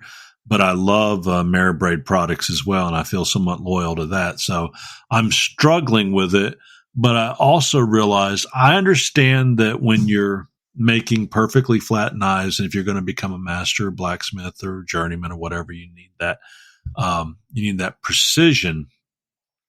But I'm also debating, do I really need it? Because on the knife that I'm making right now, I just took my big wheel and put it on and took 2 magnets to hold the piece of steel, and I cleaned off all of the mill scale off of it and went back and mic'd it after I was done, and I was so darn close it didn't really even make a difference. So I have a feeling there's times where you need that precision. Don't get me wrong. I'm just not quite sure. There's plan A, plan B on the 2 devices, and then there's plan C. Do I really need it at this point? But I would say that would probably be the next piece of equipment I would probably get. But I will trade you attachment. Yeah, I will trade you a anvil block for your surface grinder, Mark. He's on mute. He's so excited he can't even get off mute. I'm good. I like the surface grinder. Well, how would you like a 66-pound anvil, and it's chained on top of a cabin log, about a 14-inch around cabin log, for free? I mean, that is our favorite price as knife makers. Yeah, free is always good. Well, you just got to come get it. You just got to come get it. I know it'd be, probably 10 hours round trip to get it, but you can 10 come hours up of diesel. I mean, hey. You could come up on a Saturday, go to Knife Club, but we can't talk about what goes on at Knife Club. But come up and go to Knife Club, and you can take it back home with you. Yeah. So maybe this fall you can come up. Yeah. You talk about shipping being expensive on things like that. You mentioned a few times that Clark made you a good deal on the press because you were able to come get it, and it cost you how much less because of shipping? $700. I think $700. I think that's what it says on his website too. Is that it costs $700 to ship a hydraulic press. I actually quoted that to my publisher the other day because they wanted to charge me even more than that to send me my books. And I was like, holy crap, guys, I can get a hydraulic press shipped from here to Kalamazoo for $700. Yeah, I can get a hydraulic press that weighs 400 or 500 pounds for $700. The honest truth, though, is I was just being ornery. They're shipping me 1,000 copies, and it'll be on a pallet, like 30 cases on a pallet. So Gotcha. How many copies? 1,000. I'm Wow. gambling on myself, right? Betting that I can sell them. Why don't you set yourself up in some bookstores and do some signings and stuff? Is that possible? I can, in theory. So I'm going to work the podcast circuit, believe it or not. I'm going to sell this idea that, I'm on this knife making podcast, and I sort of half know what I'm doing on podcasts, and I can do a good podcast, right? So if you're going to use us for advertising, try to sell them. Yeah, if you're using us for marketing and advertising, I'm going to take 10% off each buck. There you go. I'll have my lawyers watching you. Better watch out. You better watch out. But hey, if you can collaborate with the FBI agent that watches me, it'll just be easier that way. That's fine. Well, if you let me mention this, I won't charge you. If you go to housemade.us, Brian Houseworth's company offers 2x72 grinders, forges, and build plans. He's got quench plates and so much more. Go to Housemade Industrial and check out a great Apollo forge or the Revolution 2x72 today. And with that being said, I do want to say this, Mark. How about we meet in Clanton, Alabama, go to Peach Park, get some peach ice cream, and then you take from there. Then we only drive, halfway, 4 or 5 hours each. We'll do that sometime. We could do that as well. You could bring Squishy and your wife and the dog up, and we could go to Peach Park. I could bring Nancy down, and we could eat some peach ice cream. Nancy loves peaches, and we could muscle that thing into the back of your truck. I don't need to get rid of it or anything. I'm just offering it to you because I figured you'd enjoy an anvil. Yeah. Instead of using those railroad plates that have no rebound. Oh, I don't. If you use those and you like them, that's fine. I do hear what you're saying. No, I do not like them. Oh, okay. But there's other ways to skin that cat. So if you want it, I'll meet you halfway sometime because I can always enjoy getting out and doing a good drive. Especially if there's peach ice cream and peach cobbler involved. Mm-hmm. I mean, at some point, I need to get a trip, up this year, up north. So I'll have to start finding what's a good weekend for that. Yeah, you have to have a business trip up to North Alabama. There you go. There you go. No, actually, that is still possible. I still have to go, and I have not met with the public works director up at Huntsville. So I have to set that up. Without a doubt. And make sure you check with me to make sure it's the week that I'm not traveling as well. So that's right. There you go. There you go. Oh, man. Did you all know that Broadbeck Ironworks, they have one of the nicest grinders out there as well? Broadbeck, he might have came in third place on the episode of Forged in Fire. I think Vince came in second, but they both came in first place. They both came in first place when it comes to building one heck of a great grinder and a bunch of different accessories, including they've got a new power hammer out. If you go to broadbeckironworks.com, you will see their grinders and the many accessories and other products they have to offer. They have build your own and fully assembled and painted grinders out there. The one thing I will tell you, most knife makers and people that do what we do, I would say your two popular brands you're going to see out there is an Ameribraid or a Broadbeck. It's Broadbeck's turn right now. Go out and check out broadbeckironworks.com. Great company to work with as well. So, guys, what you got coming up in the near future? So Tuesday, I'm making a run. Oh, go ahead, Mark. Go ahead. So I've been so again, I got that heat treated hidden tang going. Yes. That is so I did one a while ago. I enjoyed it. And then just had a whole bunch of other stuff that made a bunch of these mini hunters and then the Alabama cleavers and that stuff like that. So I really wanted to get back to doing a couple of hidden tangs. And this one was just sitting there. I had a profile cut. I had the just some initial bevels cut on it and the shoulders, the tang and the shoulders all done. And it was just sitting there. So I was like, hey, I need to heat treat this thing and finish up the bevels. So I'm going to get that. I have a nice kind of block you're going to put it in. That's what I was saying is that I think I have some stabilized like spalted pecan or something. What's that from Don?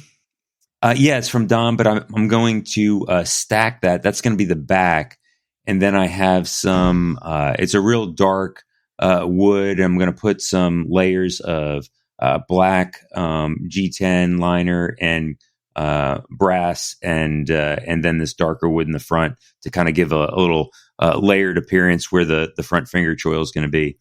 And so we'll see how that comes along.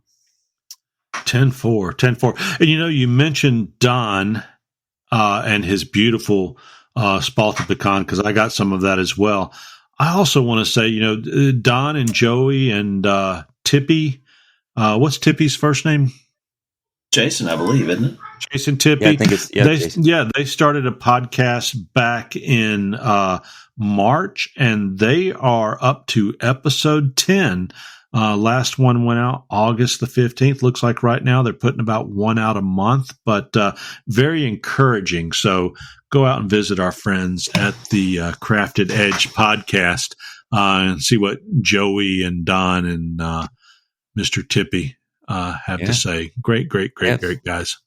They have 4 listeners now. I mean, we have 5, but I think they're coming up. They have like 4 listeners. I'm listening. There's 6. Oh, okay. So there you go. All their kids and you and me. So, hey, so you've got that spalted pecan, and what type of knife is this? What's the profile on it? So it is I would say, although not an exact replica, I would say if you were to look at it, it would be pretty close to what. Who's the YouTuber that Terrell? You know, you've seen some Terrell's hidden tangs with the drop handle on it. Yeah. So it's gonna be a little bit similar to that. I have a handle sketched out that's gonna drop in the back. So I have a little that the tang is actually angled down, so I could get even more drop and not have to have a wider block. And so yeah, I'm gonna see how that goes. And let me cut you off there, because I was going to say that with those hidden tangs, and I know you know this because I bought one of these, because you and Otis here had bought one. Is guys, go out and get you a height gauge, and when you get that handle block profiled, put it on a 1-2-3 block. Put some tape on your knife. Set it on a 1-2-3 block. Set that height gauge right on the tip of your knife. Bring it around to the back of the spine. Make sure it's still sitting center of the spine, because your knife should be, uniform from tip to the end of the spine, because Jason Fry will catch it and tell you to come back next year if not. And then scribe around your handle, making sure you go all the way around. So then the back of your handle, the top and the bottom, all line up perfectly with the tip, and then sand up to those things just like you bevel. But you're rounding off or squaring off or what you want to do. And it makes all the difference in the world in getting a squared up handle and tip. Learn that from Jason Fry and a couple other journeyman smiths and stuff that, matter of fact, one of them did that with me with a credit card, lined it up on my tip, nicked the credit, or not a credit card, a business card, nipped it, and then walked it around and made sure everything lined up the rest of the way around. So. Cool trick. It was cool. Have you done the business card trick, Mark? I have not. It's cool. And then I got to keep his card. And then nice guy too. Jason, what you got going on? So I might work a little in the morning. I've got to go to a kid's birthday party out of town tomorrow evening. So and I was gone all week this week, but for work. But next Tuesday is Lyndon B. Johnson's birthday, which is totally irrelevant, except that they made it a state holiday. So I get the day off. And so nothing wrong with that. I'm going to take Lyndon Johnson's birthday and go over to my water jet guy and get about 30 blades cut. We've got a show coming up at the end of September. I still have some big complex pieces left from previous shows, so I'm going to spend my next few knife making weeks just cranking out product, honestly, trying to make knives that'll be in the $200 to $300 range. See if I can move some stuff off the table since the economy's kind of weird. So, good for you. Yeah, planning on water jet run this week. I think Two Bastards, F&N Metalworks, Two Bastards Smithy and Supplies on Facebook. You'll find it as facebook.com/Two Bastards. They'll be celebrating that as well because they live over there in just east of Dallas, I believe. And if you're looking for a choice on your next professional hammer, check out the genuine Two Bastards fat peened hand-forged dog heads and a wide variety of restored hammers that they've got. And that gets all of our ads in for tonight. Man, I tell you what, I appreciate all these sponsors. So I hope that you enjoy that. Now, when you go out and get those blanks cut, does he already have the steel or do you take the steel to them? No, so I actually have the steel. It's some that I've been kind of saving up and buying here and there. I'll buy like a 4-inch wide bar and get it cut on the water jet, or a 6-inch wide bar sometimes, just depending on funding and what's available. So this is stuff I've saved up for a couple of years.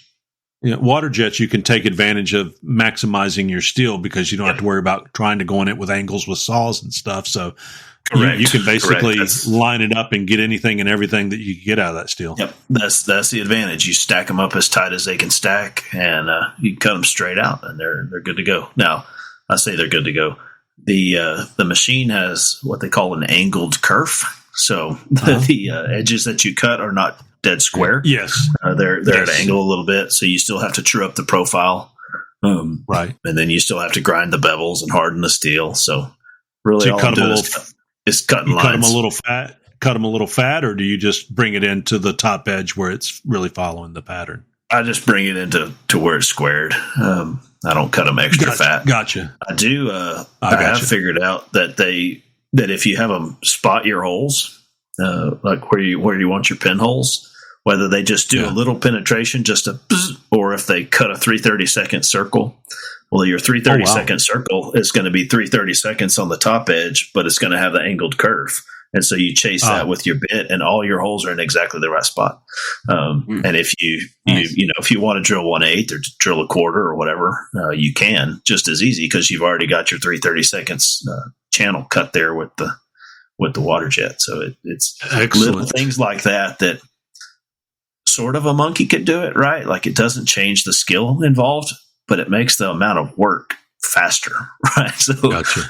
You don't have to measure and lay out your holes. You just pop them, right? Yeah. Because you've got them spotted for you. So that's why I like water jet, honestly, is because it takes some of the non-skilled labor out of the process and lets you focus on cranking out skilled product.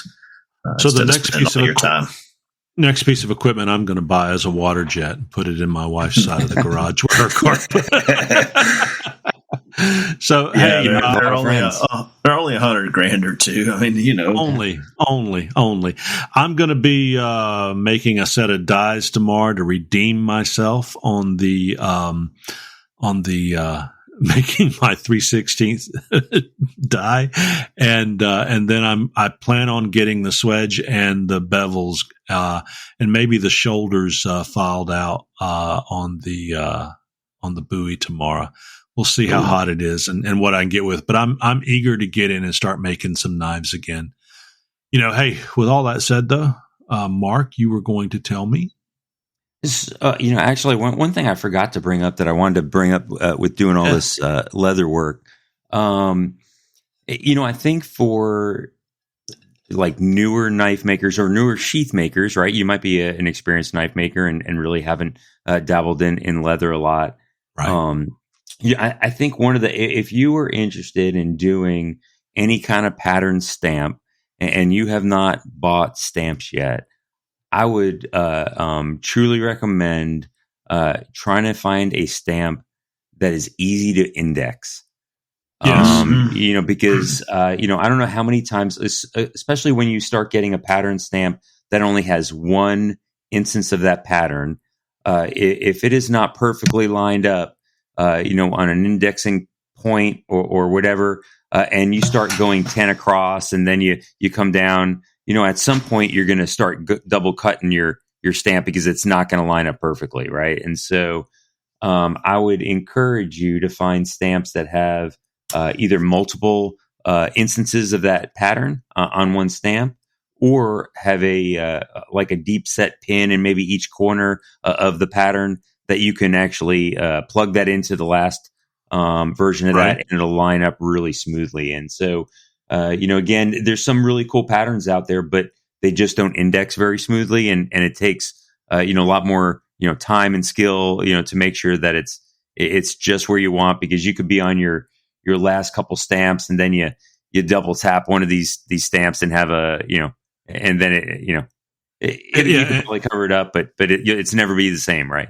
And you mentioned double tap also being consistent with your stamping pressure, how you're hitting it. But one thing I can add as a caveat to that, and Mark, thank you for that Templar's tip, would be to get some quality stamps, get some Tandy or whatever, whoever's got stamps out there, because if you're buying the ones on Amazon for $19 for 37 leather stamps, trust me, you get what you pay for. Some of those are good for doing certain things, but pattern stamping, I can tell you real quickly, you're not going to line up and be as nice as you want to and get the crisp lines that you're looking for.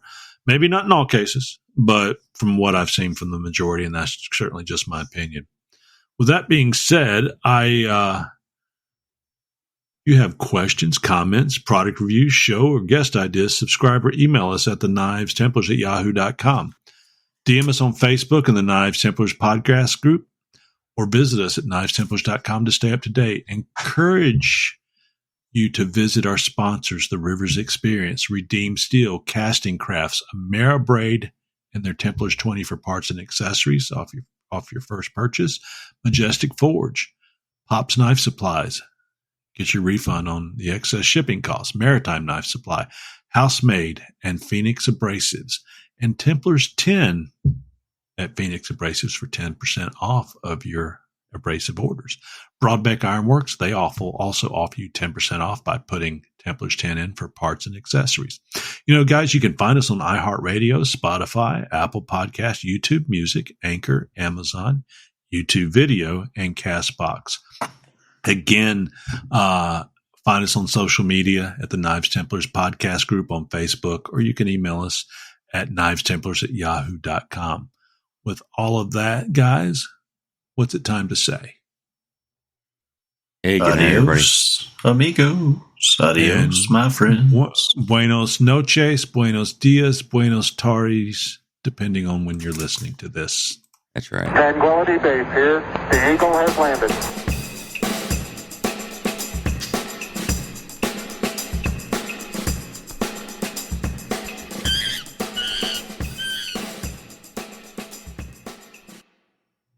Brought to you by Porkhouse Productions. Oinky, oinky, oinky. I love that oinky oinky. Gets me every time. I do too. I think that one of the very first things I did, it's the post show, guys. One of the very first things I did when I was doing Carolina Chips fishing lures was set up an umbrella group, and Porkhouse Productions was that. So that's where Oinky Oinky Oinky came from. So yeah. And we didn't have a podcast. Oinky Oinky came from when we developed this, but Shegman Knives and all that stuff, Knives Templars and all that sits underneath Porkhouse, the Porkhouse. A little bit of a quicker show tonight. I think we're an hour and 47 in, but hey, we've had a couple weeks. We talked pre-show, and it's been kind of a long week for me, and it's been a hot week, and it's about time to go into the weekend. So that's all I have to say about that. Hey, so I told you guys I was watching John Wick, and I guess these movies have been out for some time. Have y'all seen them? That's right, I have. Yep, I have. The man got upset. Man shouldn't have killed this dog. Yeah, he killed his dog. Killed his dog, and all heck broke loose. And it was a lot of real. I mean, the guy. I'm just telling you, the average person would not survive that many punches, hits, slaps, kicks, right. and shots in the chest and the stabs in the legs and all that. He is quite good. But in the next movie, you shouldn't have taken his car. And then I'm not quite sure I'm going to make it to 3 and 4, even though I still kind of want to watch it. It just seems like a lot of the same stuff. He runs around and kills a lot of people that are chasing him after he kills somebody. Yeah. Yeah, he kills all kinds of folks in those movies. Yeah. I mean, it's good. Don't get me wrong, but the storyline just has kind of drifted off to, Yeah, you don't watch that movie for the storyline. Yeah, the first one was good. The second one was okay. I'm thinking the third one's going to be same stuff, but we will see. We will see. I did do this. A year and a half or so ago, we got rid of cable TV. Mm-hmm. And this past week, my wife and I have been working on living a simpler life, meaning making a lot of we don't go out to eat hardly at all anymore. I mean, it has to be special. We make our foods. We try to make them from fresh ingredients, making our own bread and stuff like that. And not that we have to, not that we won't eat the other stuff. It's just, just trying to make some changes for no other reason than just just a change. So I got rid of cable. And this week I got rid of YouTube TV. So I got rid of streaming pay TV. Wow. Okay. And now all we have is the Roku and Freevee and Pluto and things that are free.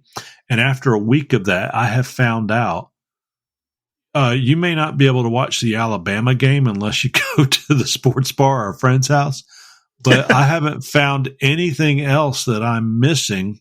Because there's still 12 gazillion things to watch on TV, and it's not all 1962 westerns. There's some actually, recent stuff that's out there. So again, you can watch live TV channels and stuff, news from other locations, but you still get it. I jumped into John, what's his name again? Wick. This week. So it's kind of interesting. So that saves us like $100 a month. And I was like, well, that's pretty impressive. Yeah, no, we've we cut the cable cord maybe about a year and a half ago. And really we don't really even use the pay apps except for, we recently got Peacock. So that we can, because the Olympics were on there, and they have a good, it's really nice. You could just pick what you want and go through it. But we've got Amazon Prime for the shipping, which comes with Amazon Prime Video, Amazon Prime. and Amazon offers Freevee, and they offer some live TV as well. But Paramount has was the show Yellowstone on it. Is that correct? Yeah, that's a good one. And what's Paramount cost a month? $5, $6, $7? It's something like that. I think depending on if you have commercials or you get, you can have different versions of it. Well, my wife's birthday is this week and our 31st anniversary this coming week. So maybe Hey, congratulations. Thank you. For our 31st anniversary, I will get her Paramount TV for a year. Oh, what a nice gift. I don't know. Anyway, I'm trying to cut some of those things out. We're even like with phones and stuff. How much of this do we need? I use my internet for this show and research and entertainment such as like YouTube and learning and all. So I don't see that going away, but there's so many things I think just the internet can do these days. So I just need a lay-in chicken, good goat that I can milk. And because listen to Josh Ferran, cows are just too much trouble. It's like cows a lot of trouble. Yeah, definitely. And some wheat, and we just survive off of that. So, what's the name of this episode going to be? Is it going to be? Are we going to talk about knives, or is it going to be cows are a lot of trouble? Knife making and Lukenbach. I don't know. I mean, it could be a lot of things. Yeah. Are we going to talk about knives or Lukenbach? Who knows? So we will see. Who knows? Well, Mark, you know that I've got I'm not going to sell it to anybody. It'll sit there till you get it. So if you don't ever want it, it's just going to sit there. I've got a anvil for you. You can go to Harbor Freight and get you some hammers and I made that Harbor Freight. You did make a rounding hammer. Yeah, I made a crossbeam, crossbeam. Yeah, so you just need to come get the anvil. I'm not saying you got to forge or anything, but even doing what you do, if you want to have a forge. Although, I mean, I'm not saying you have to start forging. I'm just saying if you would like it, I'd love to give you that anvil. So yeah. No, I really, regardless of the anvil, I really need to make it up to North Alabama. Towards the after the summer. Oh, so I don't have to tempt you with an anvil then. Good. I didn't want to give my anvil away. No, I'm joking. I'm joking. You get yours. Hey, I saw that Mr. Jeff Fader got like 50,000 views he posted for, he was cooking a pizza on a grill.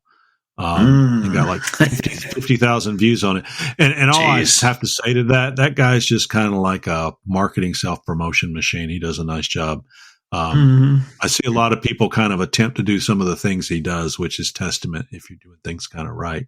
Yeah. People will follow and kind of copy you. Hopefully they go on their own after that. So any closing thoughts? I don't know. Just it's starting to get cooler, so you can forge without dying. Yeah. Pray for rain. Pray for rain. I saw a meme the other day that said it had check boxes like I am a, and it had man or woman or whatever, and then looking for a, like a one ad or whatever, and it said I'm a man looking for a cold front. So exactly. I feel that in my bones, man. I can hear what you mean. Well, with all that said, I think now is the time to listen to the greatest hits of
Bye.